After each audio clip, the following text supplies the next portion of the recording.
السلام عليكم ورحمة الله وبركاته. الحمد لله نحمده ونستعينه ونستغفره ونؤمن به ونتوكل عليه ونعوذ بالله من شرور أنفسنا ومن سيئات أعمالنا. من يهده الله فلا مضل له ومن يضلله فلا هادي له. ونشهد أن لا إله إلا الله وحده لا شريك له. ونشهد أن سيدنا ونبينا ومولانا محمدًا عبده ورسوله. قال الله تبارك وتعالى: أعوذ بالله من الشيطان الرجيم. بسم الله الرحمن الرحيم. للفقراء المهاجرين الذين أخرجوا من ديارهم وأموالهم يبتغون فضلا من ربهم ورضوانا. صدق الله مولانا العظيم. وقال النبي صلى الله تعالى عليه وسلم: فرض رسول الله صلى الله عليه وسلم صدقة الفطر طهرا للصيام من اللغو والرفث وطعمة للمساكين. وقال عليه الصلاة والسلام: أخرجوا صدقة صومكم، أو كما قال النبي صلى الله تعالى عليه وسلم. برادران اسلام، رمضان المبارک کی آج 23 تاریخ ہے، یعنی 23واں روزہ ہے۔ آئندہ جمعہ 30 تاریخ ہے۔ 30 تاریخ کو عید بھی ہو سکتی ہے۔ 29 کا اگر چاند نظر آ جائے تو آئندہ جمعہ عید بھی ہو سکتی ہے، عید الفطر، اور اگر چاند نظر نہیں آیا تو جمعہ کا روزہ بھی ہو سکتا ہے۔ اس لحاظ سے آج کا جمعہ جمعۃ الوداع ہوگا اگر آئندہ جمعہ عید ہو جائے، اور اگر آئندہ جمعہ کے بجائے ہفتے کے دن عید ہو تو آئندہ جمعہ جمعۃ الوداع ہوگا۔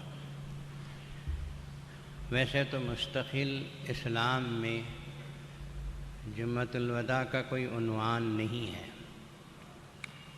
لیکن بندگان مومن کے لیے یہ ایک چیز ہے کہ ایسا جمعہ جس سے ہم رمضان کو رخصت کر رہے ہیں، جس کے بعد ہمیں رمضان المبارک اور رمضان کا جمعہ نصیب نہیں ہوگا، تو رخصتی والا جمعہ ہے کہ اس سے رمضان رخصت ہو رہے ہیں۔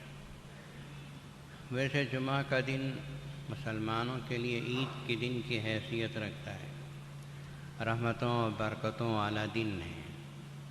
اس دن میں اللہ تعالیٰ نے ایک گھڑی ایسی رکھی ہے جس میں ضرور دعا قبول ہوتی ہے۔ مشہور و معروف حدیث ہے، نبی پاک صلی اللہ علیہ وسلم نے جمعہ کی فضیلتیں بہت بیان فرمائیں، اور پھر اگر جمعہ کا دن رمضان کا جمعہ ہو تو ظاہر ہے کہ ایک کو 70 اور پھر خلوص للہیت کی بنیاد پر اور زیادہ اجر و ثواب ملتا ہے۔ تو بندگان مومن کے لیے ایک طرح سے آنکھوں میں آنسو لیے ہوئے رخصت کرنے کا موقع ہے کہ رمضان بھی رخصت ہو رہا ہے اور رمضان المبارک کا جمعہ بھی رخصت ہو رہا ہے۔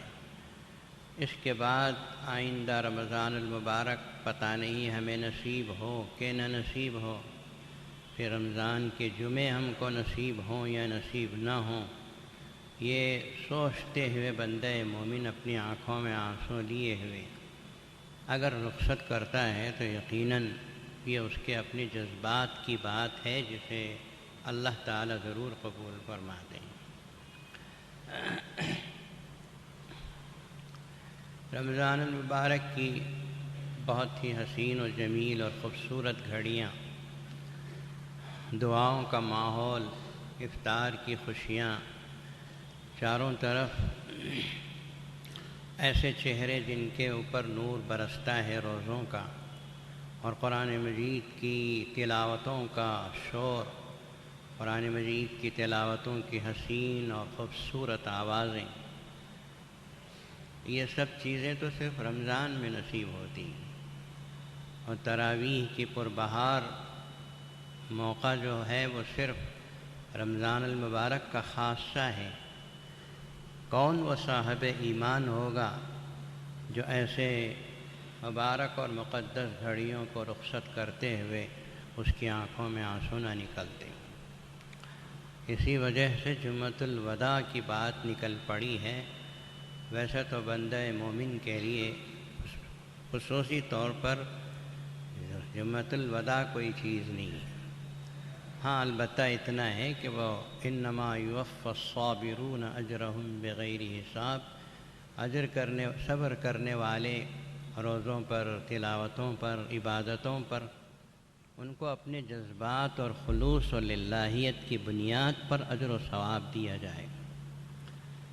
بہرحال میں یہ عرض کر رہا تھا کہ آج کا جمعہ جمعۃ الوداع بھی ہو سکتا ہے۔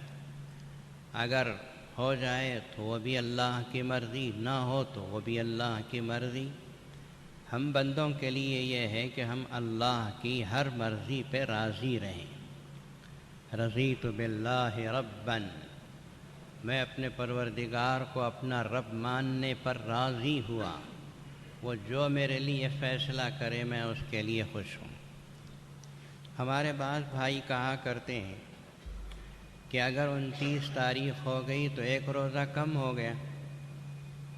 یہ تصور غلط ہے۔ ہم بچپن میں دیکھا کرتے تھے کہ ہمارے گاؤں میں بعض لوگ 29واں چاند نظر آ جائے، 29 روزوں پر عید ہو جائے تو ایک روزہ قضا کرتے تھے۔ رمضان کے بعد ایک روزہ قضا کر رہے ہیں۔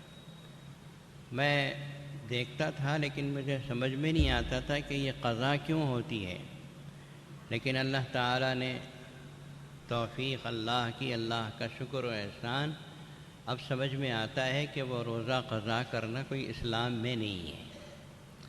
اللہ اگر 29 دن کا مہینہ رمضان کا رکھتے ہیں تو آپ کے لیے 29 ہی روزے ہیں، اور اگر اللہ تعالیٰ 30 دن کا مہینہ رکھتے ہیں تو آپ کے لیے روزے 30 ہیں۔ بس حکم اتنا ہے، اللہ پاک کا حکم کتنا ہے اتنا عمل کرنا مسلمان کے لیے کامیابی کی دلیل ہے۔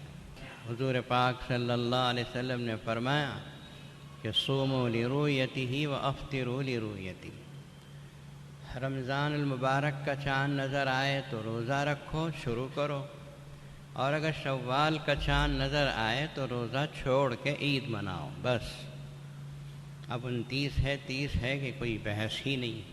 اللہ تبارک و تعالیٰ کا شکر و احسان ہے کہ اللہ پاک نے یہ موسم بہار ہم کو عطا فرمایا، عبادتوں کا، اجر و ثواب کے لوٹنے کا سیزن۔ آئندہ رمضان المبارک بہت سے ہمارے بھائی ایسے تھے جو گزشتہ سال تھے، ان سال ہمارے ساتھ نہیں، اور پتہ نہیں ہم میں سے کتنے ایسے ہوں گے جو آئندہ سال اس ماہ مقدس کو پائیں گے یا نہیں پائیں گے۔ اللہ تبارک و تعالی موجودہ گھڑیوں کی قدر و قیمت کرنے کی ہم سب کو توفیق عطا فرمائے۔ محترم حاضرین، یہ رمضان المبارک کا آخری عشرہ گزر رہا ہے، جس کے 23 تاریخ کے حساب سے 3 روزے تو آج ہو گئے، اور آج جو رات آئے گی وہ 24ویں رات ہوگی۔ اس طرح رمضان المبارک بڑی تیزی کے ساتھ رخصت ہو رہا ہے۔ ہمیں چاہیے کہ موجودہ گھڑیوں کو ایک لمحہ بھی ضائع کیے بغیر اس کو اچھے کاموں میں استعمال کریں۔ یہ عشرہ اور خاص طور پر اس کے آخری عشرے کی راتیں، ان راتوں میں بھی جو طاق راتیں ہیں وہ راتیں، یہ وہی راتیں ہیں جن میں نبی پاک صلی اللہ تعالیٰ علیہ وسلم نے شب قدر کی تلاش کرنے کا ہم سب کو حکم دیا ہے۔ شب قدر جیسا کہ آپ حضرات بار بار سن چکے ہیں، یہ وہ رات ہے جس کے لیے اللہ تعالیٰ نے قرآن مجید کے 30ویں پارے میں مستقل ایک سورت نازل فرمائی ہے، انا انزلناہ فی لیلۃ القدر والی۔ قرآن پاک میں کسی کے بارے میں ایک سورت کا اتر جانا یہ معمولی فضیلت والی بات نہیں ہے، بہت زبردست فضیلت ہے۔ اللہ کے کلام میں ایک سورت اتر گئی ہے اس شب قدر کے بارے میں، تو یہ رات مسلمان اپنی جان پر کھیل کر بھی حاصل کرے تو سودا میں سمجھتا ہوں کہ بالکل سستا ہے۔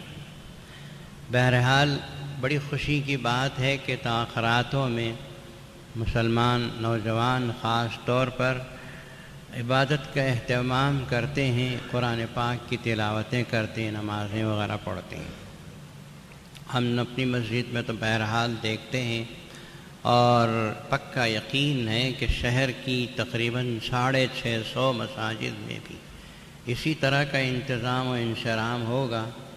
ضروری نہیں ہے کہ مسجد ہی میں عبادت کی جائے، لیکن اتنا ضرور ہے کہ گھر میں بھی کر سکتے ہیں، مسجد میں بھی کر سکتے ہیں عبادت، لیکن جو گھر جاتا ہے وہ گھر جاتا ہے، اور جو تکیے سے سر لگایا بس نیند نے اس کو آ لیا۔ اور ہمارے گھروں میں تو بہت سے ایسے بیکار قسم کی چیزیں بھی ہیں جس کی طرف متوجہ شیطان کر دیتا ہے، اور پھر رات جو ہے وہ بجائے کمانے کے گنوانے کا قصہ ہو جاتا ہے۔ اسی وجہ سے مسجدوں میں عبادت کرنا اور مسجد میں آنا ٹھہرنا اس کی ترغیب دی جاتی ہے۔ ضروری نہیں ہے کہ مسجد ہی میں عبادت کی جائے، گھروں میں بھی کر سکتے ہیں۔ اللہ کے رسول صلی اللہ علیہ وسلم کے بارے میں حضرت عائشہ الصدیقہ رضی اللہ تعالی عنہا نے فرمایا کہ جب آخری عشرہ رمضان المبارک کا شروع ہوتا تھا تو اللہ کے نبی صلی اللہ علیہ وسلم شد میزرہ، آپ اپنے کمر کس لیا کرتے تھے اور پوری رات جگا کرتے تھے عبادت میں اور تلاوت میں۔ شد میزرہ یہ ماحول عرب کے ماحول کا ایک محاورہ ہے، کمر کس لینا اردو میں بھی ہے، یعنی عبادتوں کا اتنا اہتمام ہوتا تھا کہ آخری جو عشرے کی جو راتیں ہیں، ان راتوں کا ایک لمحہ بھی اللہ کے نبی صلی اللہ علیہ وسلم بیکار نہیں گزارا کرتے تھے۔ بیکار کا تصور بھی اللہ کے نبی کے بارے میں نہیں کیا جا سکتا۔ مسلمانوں کو چاہیے کہ اپنی ضرورتوں کو پورا کرنے کے علاوہ وقت تلاوت میں، قرآن مجید پڑھنے میں، نمازوں میں، تلاوتوں میں، نفل نماز میں، صلاۃ التسبیح میں، ان سب میں پڑھیں، میں اپنی رات گزاریں اور اللہ تبارک و تعالیٰ سے دعاؤں کا اہتمام ضرور کریں۔ اللہ سے دعا مانگنا بہت بڑی عبادت ہے۔ الدعاء هو العبادہ، رسول اللہ صلی اللہ علیہ وسلم نے فرمایا کہ دعا ہی عبادت ہے، اور ایک حدیث میں فرمایا الدعاء مخ العبادہ، کہ دعا جو ہے وہ عبادت کا مغز ہے۔ نلی کے اندر جو گد ہوتا ہے، دیکھیں کیا سب کھائے ہوں گے، تو یہ جو مغز ہوتا ہے، اس طرح دعا کو بھی مغز کہا گیا ہے۔ لہذا اللہ تعالیٰ سے مانگیے الہا و زاری کے ساتھ، روتے ہوئے، گڑ گڑاتے ہوئے۔ میں نے رات میں بھی مجلس میں عرض کیا تھا کہ اللہ سے ایسا مانگو جیسے کہ بچہ دودھ کے لیے بھوکا پیاسا ہو کے تڑپ کے مانگتا ہے۔ دیکھا ہے کبھی بچے کو روتے دھوتے؟ جس بچے کو دودھ پینے والے بچے کو بھوک لگ جاتی ہے، وہ اس طرح بلک بلک کر روتا ہے کہ ماں کہیں کام کاج میں ہو تو تڑپتی ہوئی بھاگتی ہوئی آتی ہے کہ میرا بچہ کیوں اتنا چیخے مار کے دہاڑے مار کے رو رہا ہے۔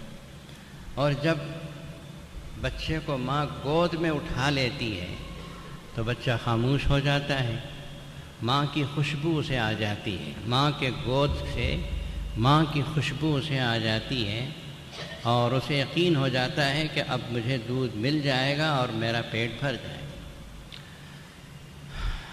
اللہ تعالیٰ نے بھی بندوں سے جو محبت فرماتے ہیں ماں کی محبت کی تشبیہ دی ہے، باپ کی محبت کی تشبیہ نہیں دی ہے۔ یعنی اللہ نے یہ نہیں فرمایا، حدیث جو ہے اللہ نے حدیث میں یہ نہیں فرمایا، حدیث قدسی میں، کہ میں باپ کی طرح بچوں سے جیسے محبت باپ کرتا ہے ویسا میں اپنے بندوں سے محبت کرتا ہوں، یہ نہیں ہے حدیث۔ بلکہ حدیث یہ ہے کہ میں 70 ماؤں کی محبت کرتا ہوں اپنے ہر بندے سے۔ تو ماں کی محبت ایک الگ چیز ہے۔ ماں کی ممتا تو ہر انسان جانتا ہے، جس نے ماں کے گود میں پلا ہو، بڑا ہو، دودھ پیا ہو۔ تو اللہ تبارک و تعالیٰ اپنے بندوں میں سے ہر بندے سے اللہ نے خود بنایا ہے بندے کو، 70 ماؤں کی محبت رکھتے ہیں۔ حضرت نوح علیہ السلام نے دعا کی، اے اللہ ان کو برباد کر دے، یہ ایمان نہیں لا رہے۔ تو حضرت سیدنا نوح علیہ السلام کو اللہ پاک نے فرمایا کہ دریا کے کنارے کچھ بالو کے مکانات بناؤ۔ انہوں نے اللہ کا حکم پورا کیا، بالو جمع کر کے مکانات بنائے، بڑی محنت سے انہوں نے بنایا۔ بالو میں بننے والے مکان بھی کوئی مکان ہوتے ہیں، لیکن بنایا انہوں نے۔ پھر اللہ تعالیٰ نے فرمایا اسے توڑ دو۔ اللہ پاک نے حکم دیا اسے توڑ دو۔ حضرت نوح علیہ السلام نے فرمایا کہ اللہ آپ نے حکم دیا، بڑی محنت سے میں نے بنایا، توڑ دوں اسے۔ اللہ تعالیٰ نے فرمایا کہ میں نے اپنے بندوں کو بھی اسی پیار و محبت سے بنایا ہے، کیا میں ان کو برباد کر دوں؟ حضرت نوح علیہ السلام سجدے میں گر گئے۔ لیکن جس کو اللہ کا عذاب آنا ہے ان کو آنا، لیکن اللہ نے اتنا ضرور سمجھا دیا کہ اللہ اپنے بندوں سے کتنی محبت فرماتے ہیں۔ یہ الہا و زاری، رونا گڑ گڑانا، ایک بہت ہی الہا و زاری کے ساتھ دعا مانگنا، رمضان المبارک میں اس کو جتنا کر سکتے ہیں اتنا کر لیجئے۔ کائنات میں کوئی ایسی شخصیت نہیں ہے جس کے سامنے اس طرح بلکتے ہوئے الہا و زاری کے ساتھ آپ مانگ سکتے ہوں، سوائے رب العالمین کے، احکم الحاکمین کے۔ اور پھر ایک بات اہم ترین جو اس وقت میں عرض کرنا چاہتا ہوں وہ یہ ہے کہ آئندہ جمعہ تک یا ہفتے تک کا جو ایک ہفتہ ہمارے پاس رمضان المبارک کا ہے، اس میں آپ حضرات سے گزارش ہے کہ رمضان کے احکامات میں ایک سب سے بڑا حکم یہ ہے کہ ہم اپنے غریب رشتہ داروں کا، محلے کے غریبوں کا اور مدارس میں رہنے والے غریب طلباء کا ضرور خیال کریں۔ اس کے لیے رسول اللہ صلی اللہ تعالیٰ علیہ وسلم پر صدقہ فطر کو اللہ پاک نے ضروری ٹھہرایا۔ حدیثوں میں ہے جب پہلی مرتبہ رمضان المبارک فرض ہوا اور روزے اللہ کے نبی صلی اللہ علیہ وسلم نے شروع فرما دیے، تو غالباً 27 یا 28 رمضان کو اللہ تعالیٰ نے 2 حکم نازل فرمائے، ایک تو عید الفطر کا اور دوسرا عید الفطر کے پہلے صدقہ فطر کی ادائیگی کا۔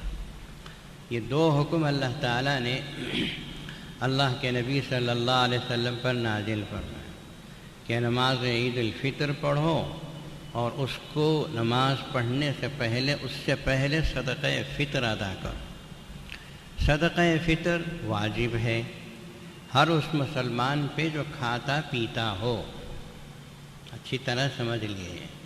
ایک تو یہ ہے کہ زکوٰۃ دینے والے ہیں جن کے پاس 7.5 تولہ سونا موجود ہے، اور جن لوگوں کے پاس اتنی بڑی دولت ہے ظاہر ہے کہ وہ لوگ تو زکوٰۃ دیں گے۔ ہمارے پاس بھائی پوچھتے ہیں کہ 7.5 تولہ سونا جو ہے اس کا صحیح اس زمانے کے حساب سے کیا ہے؟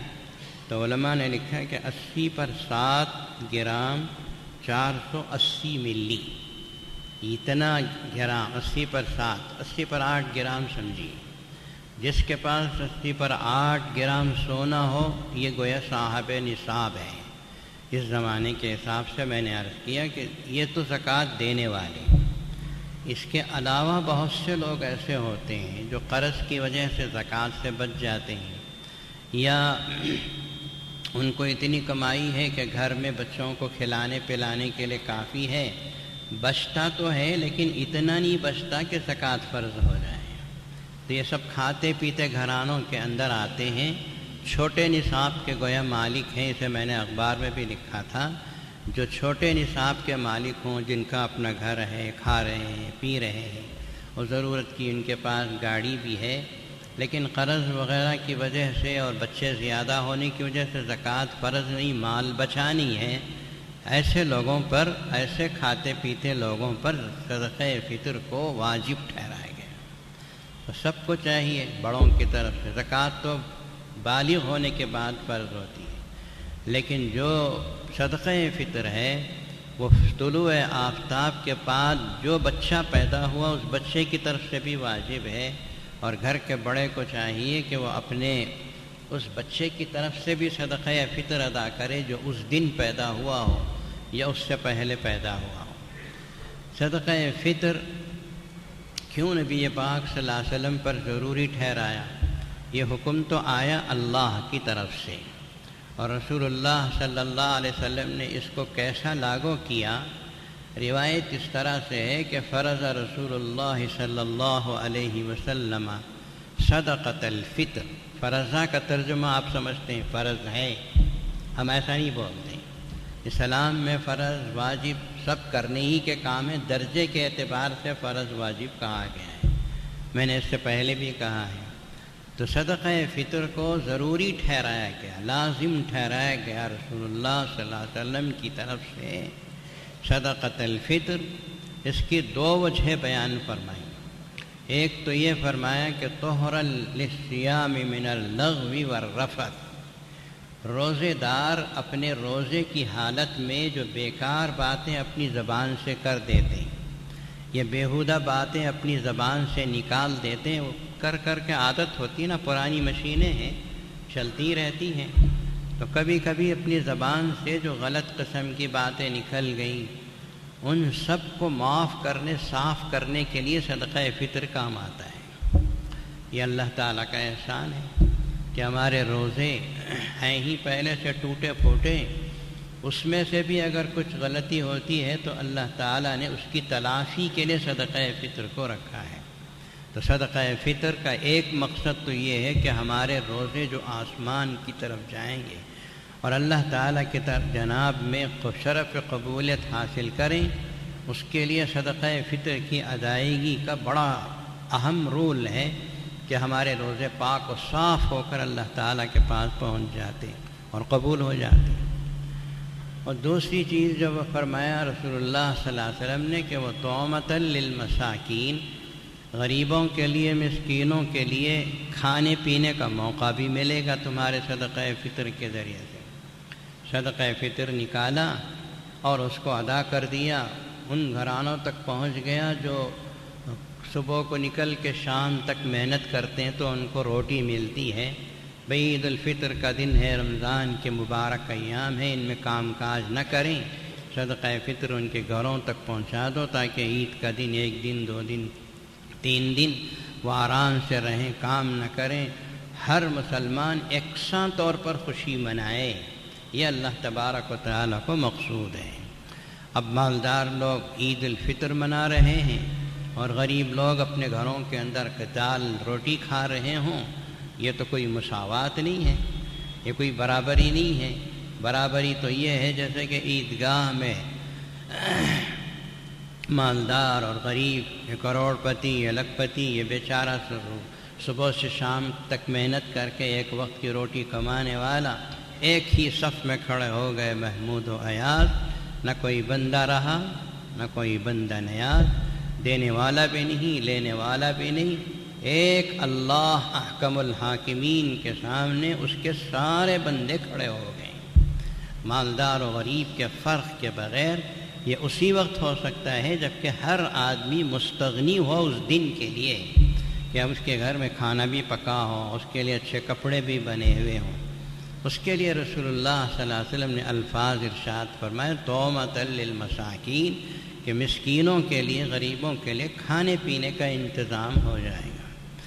میرے بھائیو، میں نے اس سے پہلے بھی بارہا آپ کے سامنے عرض کیا ہے، ویسے تو صدقہ فطر واجب ہوتا ہی ہے عید الفطر کے دن، جیسے صبح میں عید الفطر ہوتی ہے اس وقت صدقہ فطر واجب ہوتا ہے، لیکن علماء کرام نے، علماء حق نے لکھا ہے کہ چونکہ اس زمانے میں آبادی بہت بڑھ گئی، اور اگر آپ عید الفطر کے دن اس کو صدقہ فطر دیتے ہیں تو وہ بھاگ دوڑ کہاں سے کرے گا، کہاں کپڑے بنائے گا، کون سی کے دے گا، یا کتنی دور جا کے گوشت خرید کے لائے گا، ضرورتیں پوری کرے گا، عید کے لیے تیاری کرے گا یا اپنے لیے کھانے پینے کی تیاری کرے گا۔ اس لیے 1 2 3 دن پہلے ہی صدقہ فطر کی ادائیگی کا اگر اہتمام کیا جائے تو کوئی غلط بات نہیں کر سکتے ہیں۔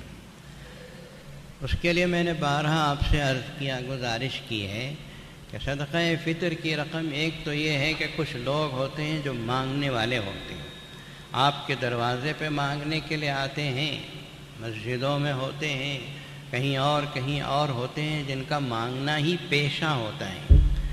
پیشہ ور جو مانگنے والے ہوتے ہیں وہ دراصل مالدار ہوتے ہیں، اتنا مانگ لیتے ہیں کہ ان کے پاس بہت پیسہ ہوتا ہے اور وہ بہت کچھ پیسہ اپنے پاس رکھے ہوئے ہوتے ہیں، لیکن روزانہ جیسا آپ دکان کھولتے ہیں ویسا وہ اپنی دکان کھولتے ہیں مانگنے کی۔ اس لیے اللہ تعالیٰ نے قرآن مجید میں آیت شریفہ اتاری، ان غریبوں کا خیال کرو، فقیروں کا خیال کرو، احصروا فی سبیل اللہ لا یستطیعون ضربا فی الارض یحسبهم الجاہل اغنیاء من التعفف۔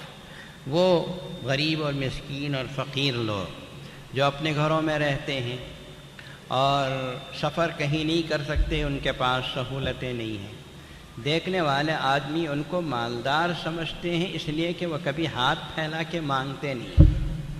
تعفف کا مطلب ہے سوال سے بچنا، سوال کرتے نہیں ہیں کسی کے سامنے، بھئی یہ مانگ نہیں رہا ہے، معلوم ہوتا پیسے والا ہوگا، کھاتا پیتا ہوگا۔ یحسبہ الجاہل، اور نادان لوگ سمجھتے ہیں کہ یہ مالدار ہے اس لیے کہ کبھی مانگتا نہیں ہے تعفف۔ لا یسألون الناس الحافا، ایسے لوگ کبھی لوگوں کے سامنے جا کے الحاح و زاری کے ساتھ مانگتے نہیں، 1 روپیہ دے دو، 2 روپے دے دو، اس طرح کبھی مانگتے نہیں۔ لا یسألون الناس الحافا۔ اللہ تبارک و تعالی نے یہ آیت اتاری تو تفسیروں میں یہ لکھا ہوا ہے، ساری ہی تفسیروں میں بخاری شریف کی روایت ہے کہ یہ حقیقت میں آیت شریفہ اتری تھی اصحاب صفہ کے بارے میں۔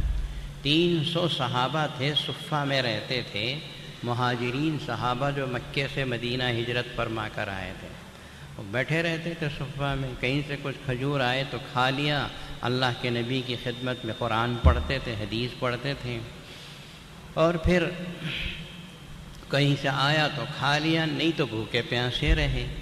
اللہ تبارک و تعالی نے فرمایا ان کا خیال کرو، تمہاری پیسوں میں، تمہاری دولت میں سے ان کو لا کے دو۔ اب عربی مدارس ہیں، آپ اپنی زکوٰۃ ان کو دیتے ہیں، لیکن یہ جو صدقہ فطر کا موقع ہے، خصوصیت سے میں یہ عرض کرنا چاہتا ہوں کہ آپ کے خاندانوں میں بہت سے لوگ ایسے ہوتے ہیں کہ جو لا یسألون الناس الحافا، جو آپ کے سامنے آپ کا آ کر اپنی غیرت اور حمیت کی وجہ سے مانگتے تو نہیں ہیں، لیکن ان کے گھر بھی خالی ہوتے ہیں، ان کے گھروں میں ضرورتیں پوری نہیں ہوتی، ان کے گھروں کے اندر عید کے دن پکنے کے لیے کیا کیا چاہیے وہ ان کے پاس نہیں ہوتا، جس کی وجہ سے ان کے گھروں کا چولہا تو جلتا ہے لیکن بجائے بریانی کے دال روٹی پکتی ہے۔ میں جب چھوٹا تھا، بچہ تھا، تو میں نے کچھ گھرانے ایسے دیکھے ہیں اور آج بھی میرے ذہن میں وہ تصویریں ہیں، یعنی ان گھرانوں کو جو میں نے دیکھا تھا کہ اس گھر میں بریانی پکی ہے، اس گھر میں میٹھا پکا ہے، اس گھر میں پو پکا ہے، اس گھر میں یہ پکا ہے، لیکن بعض گھر میں نے دیکھے کہ ان گھروں کے اندر کوئی میٹھا تک نہیں پکا ہے، بریانی تو دور کی بات ہے۔ جیسا کہ آپ جانتے ہیں جب کوئی عید ملنے کے لیے آتا ہے تو سب سے پہلے 1 گلاس پانی بھی میٹھا پیش کیا جاتا ہے، شیر خورما یا ہمارے ہاں جسے سوئیاں کہتے ہیں، دودھ میں پکی ہوئی ان کو پیش کرتے ہیں۔ یہ عید کی سب سے بڑی خوشی مبارکبادی کی علامت ہے کہ آنے والا مہمان منہ میٹھا کر جائے. کھانا کھانے کی بات تو بات ہے. بہت سے گھرانے ایسے جن کے گھروں میں میٹھا نہیں پکا. میں نے اپنی والدہ سے پوچھا کہ میٹھا بھی نہیں پکا, کیوں نہیں پکا؟ کیوں ایسا ہے؟ میری ماں کی آنکھوں سے آنسو نکل گئے اور فرمایا, اور اللہ مغفرت کرے, انہوں نے کہا تھا کہ بیٹے ایسی باتیں تیری سمجھ میں نہیں آئیں گی, اس لیے تو خاموش رہ جا. بہت سے گھرانے ہم نے ایسے دیکھے, اور میرا دعویٰ ہے کہ آج کے زمانے میں ایسے گھرانے اور زیادہ ہوں گے. ارے دولت مندو, جن کو اللہ نے مال اور دولت دیا ہے, یہ تمہارے باپ کی جاگیر نہیں ہے, یہ تمہاری اپنی کوئی خاص نعمت نہیں ہے, یہ اللہ نے اپنے فضل و کرم سے تم کو دیا ہے. اس لیے اپنے خاندان کے ان غریبوں کا خیال کرو جو غریب معلوم ہے تم کو کہ غریب ہیں. اب عید کا دن کے گھر میں کیا پک رہا ہے, وہ مانگے گا نہیں اس لیے کہ آپ کا رشتہ دار ہے. ارے بڑے شوکار آدمی ہیں, موڈ بدل گیا تو گالی بھی دے دیں گے. بہت اونچے درجے کے دولت مند ہیں, کروڑ پتی ہیں, وہ پتی ہیں, یہ پتی ہیں, پتہ نہیں مانگنا بھی تو اچھی چیز نہیں, تو وہ مانگتے نہیں اپنی غیرت کی وجہ سے. ایسے لوگوں کو بند مٹھی سے امداد کرو. اس ہاتھ سے دو, اس ہاتھ کو پتہ نہ چلے. اللہ ایسے صدقے کو قبول فرماتے ہیں.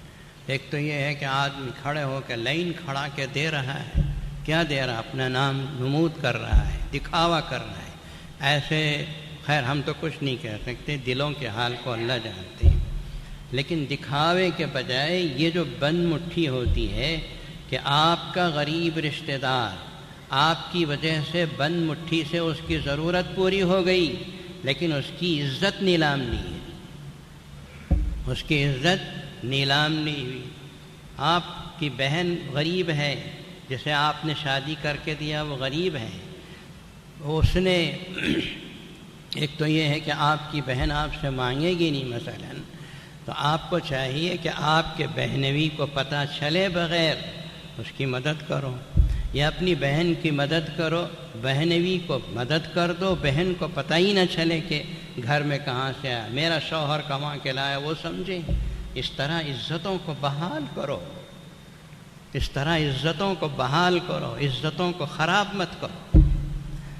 میرا کہنے کا مطلب یہ ہے کہ انسانوں کی عزت اللہ کے پاس, مسلمانوں کی عزت اللہ کے پاس بہت بڑی دولت ہے.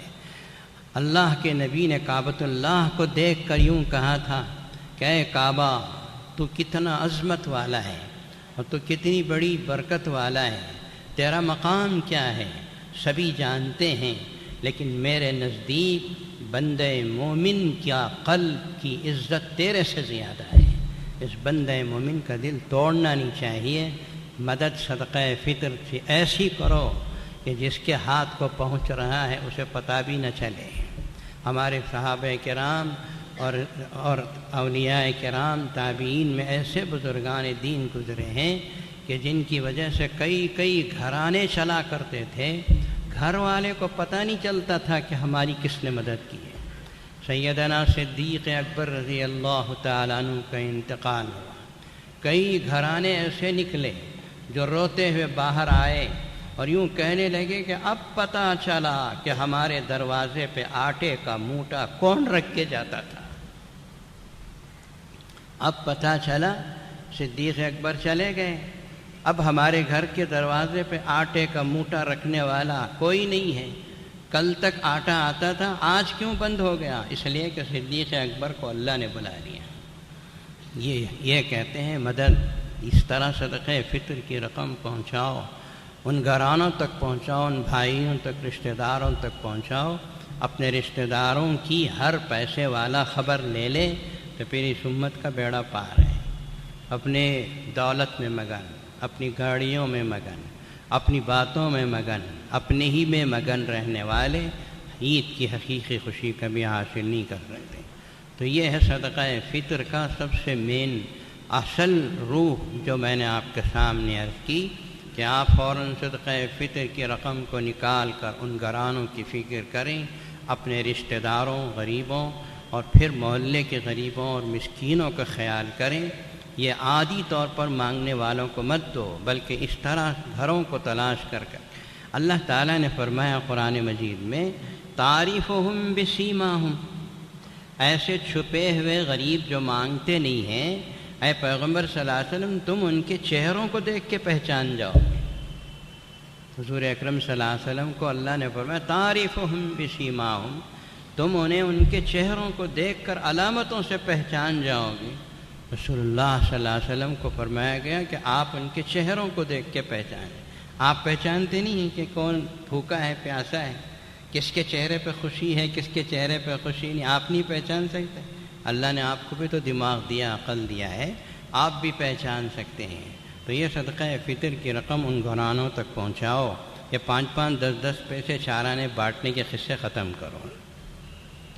اس مرتبہ صدقہ فطر آپ حضرات نے پڑھا ہوگا 35 روپے مقرر کی گئی۔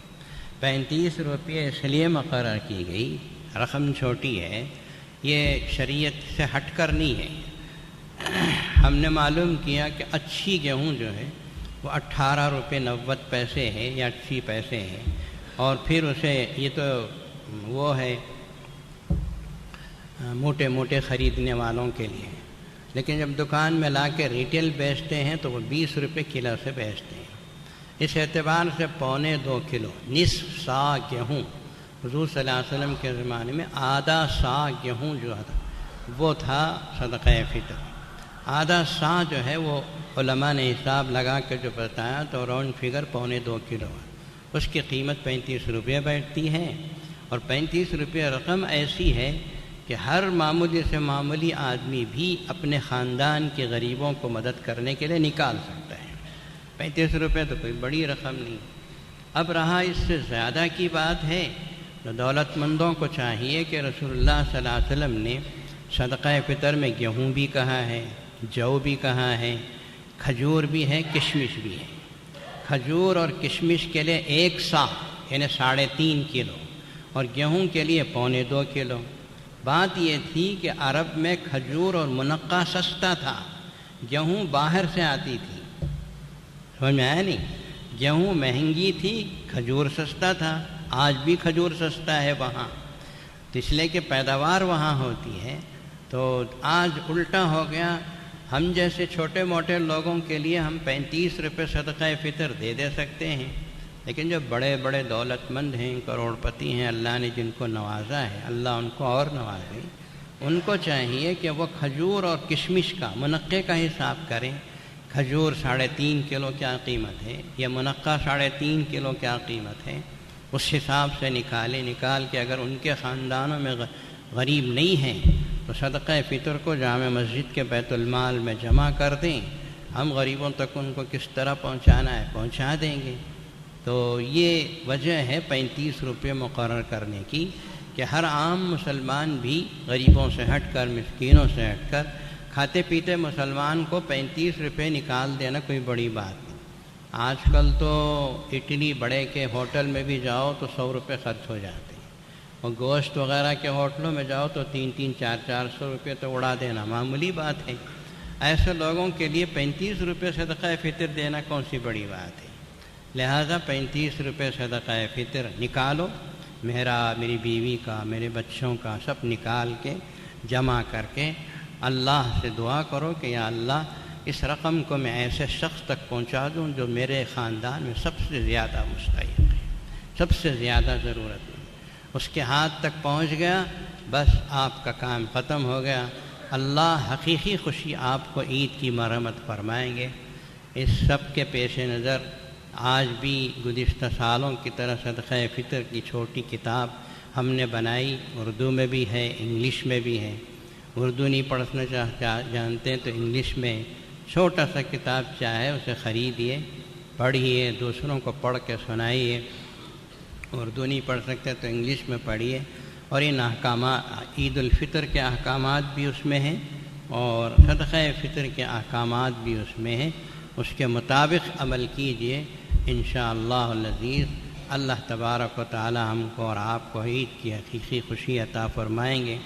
اللہ تعالی سے دعا فرمائی کہ اب چند دن جو رمضان المبارک کے باقی رہ گئے ہیں آئندہ جمعہ تک یا جمعرات تک جو ایام باقی رہ گئے ہیں، اللہ تعالی ہم سب کو اس میں ایک لمحہ ضائع کیے بغیر عبادتیں کرنے کا موقع عطا فرمائے، توفیق دے، اور اللہ قبول بھی فرمائے۔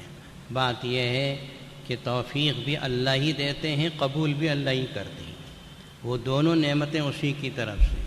عمل کرنے کی توفیق کا ملنا بھی اللہ کی طرف سے ہے، اور جب اللہ نے دی ہے توفیق تو امید ہے کہ قبول بھی کریں گے۔ دعاؤں کے سلسلے میں عرض کرنا یہ کہ دعا کا اہتمام ضرور کریں، پورے عالم اسلام کے لیے دعا کریں، ہر مسلمان کے لیے دعا کرو۔ ہر مسلمان کے دل میں یہ جذبہ آ جانا چاہیے کہ میں صرف میرے اور میرے اہل خاندان کے لیے دعا کرنے کو نہیں ہوں، بلکہ ہر اس آخری زمین کے کونے تک رہنے والا لا الہ الا اللہ محمد الرسول اللہ پڑھنے والا مسلمان میری دعا کا مستحق ہے، یہ سمجھ کر ہاتھ اٹھاؤ۔ اور جب تم دوسروں کے لیے دعا کرو گے تو اللہ تم کو محروم نہیں کریں گے، پہلے تم کو دے کے بعد میں اس کو دے۔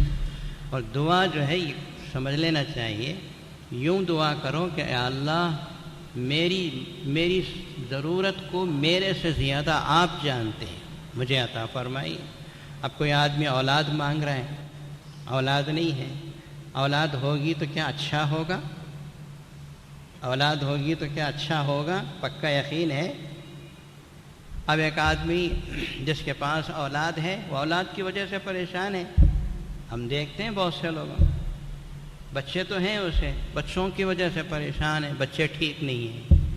اور کچھ لوگ ہیں جو اولاد نہیں ہیں وہ پریشان ہیں، کیا یقین آپ کو بچے ہو گئے تو اچھے بچے ہوں گے، نیک ہوں گے۔ اس لیے دعا یوں کرو، یا اللہ جس میں خیر ہے وہ عطا فرما، جس میں خیر ہے، اگر بچے ہونے میں مثلا خیر ہے تو بچے عطا فرما، بچے ہو کے مصیبت بنتے عذاب بنتے تو یا اللہ اس کو میرے جیسے ضرورت بھی نہیں ہے۔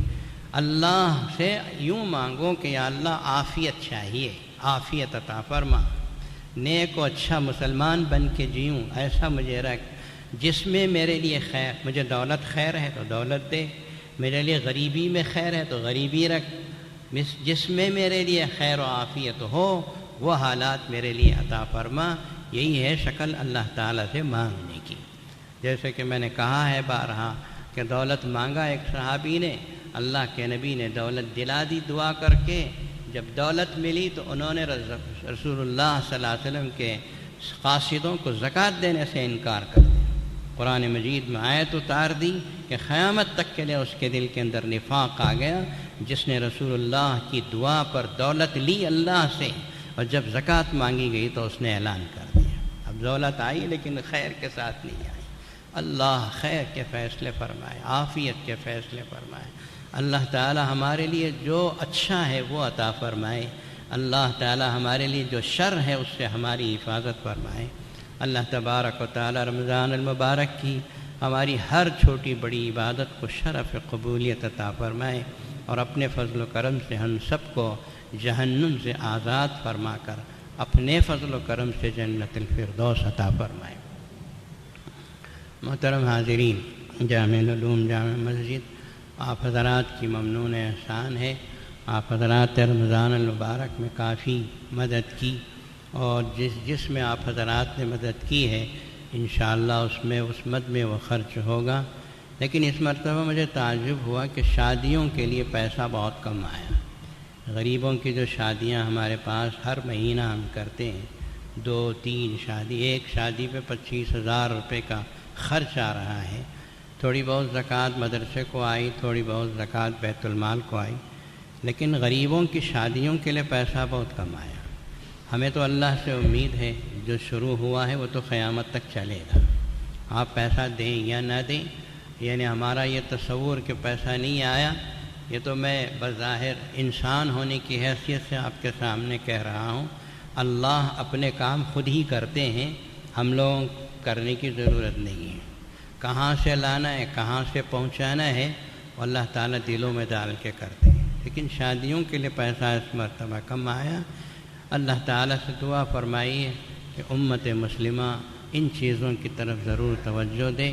اب بھی موقع ہے، ایک ہفتہ آپ کے پاس ہے، شادیوں کے لیے زکوٰۃ کی رقم بھی دے سکتے ہیں۔ اس لیے کہ ہم زیادہ سے زیادہ پیسہ جو خرچ کرتے ہیں شادیوں میں دولہا اور دلہن کی چیزوں میں خرچ کرتے ہیں، اس کے دلہن کے کپڑے، اس کے کان کا زیور، دولہا کے کپڑے اور اس کی ضرورتیں اس میں خرچ کرتے ہیں۔ تو زکوٰۃ کا صحیح مصرف ہے یہ۔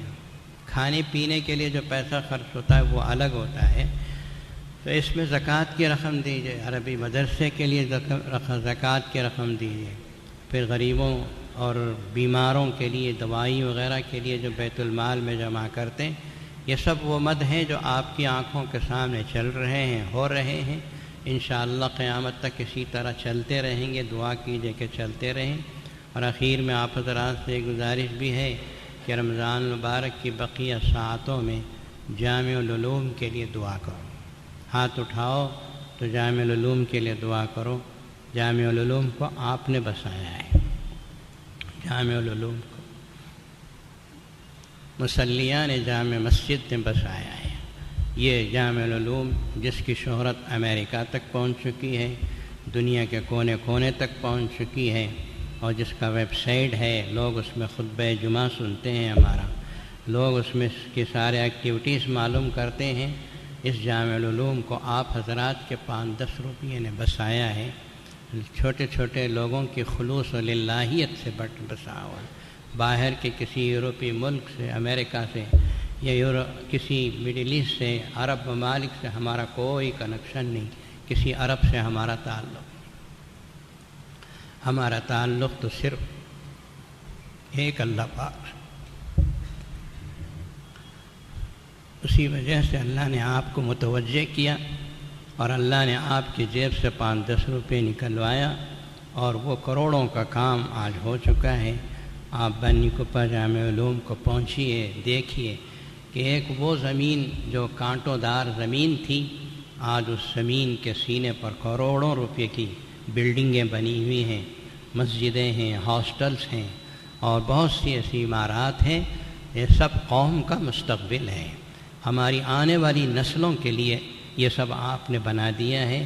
اس کا فائدہ ہم کو اور آپ کو اس وقت پتہ چلے گا جب ہم اپنی قبروں میں جائیں گے، اور وہاں پڑھا جانے والا قرآن کا ثواب ہماری قبروں تک پہنچتا رہے گا۔